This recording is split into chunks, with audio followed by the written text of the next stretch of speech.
This video will cover a brief introduction on how to create a Vistogram in Power BI. You can see that we've already got the Vistogram added to the workspace here, so we'll go and get some data. Our data today is a CSV file exported from Microsoft Project. We have some documentation that explains how to do that. It's quite straightforward. So we just load this data into Power BI as we usually would. Once it's loaded, we pop into the model view, we select the finish date and the start date, and we change that data type to text. Once we've done that, we return to the workspace, we add the Vistogram custom visual, and then we just add our data fields one by one to the corresponding bucket. There are two additional data fields here that we won't be using today at the bottom, which is rag and percentage complete. Once we've added those fields, you'll see that the Vistogram renders promptly.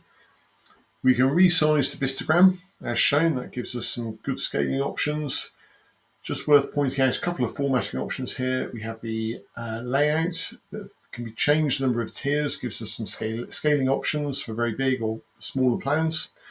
We might want to use auto scaling on the text, which can sometimes be helpful.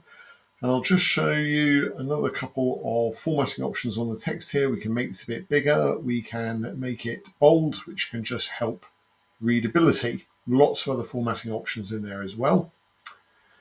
And that just about covers everything for now. Thank you.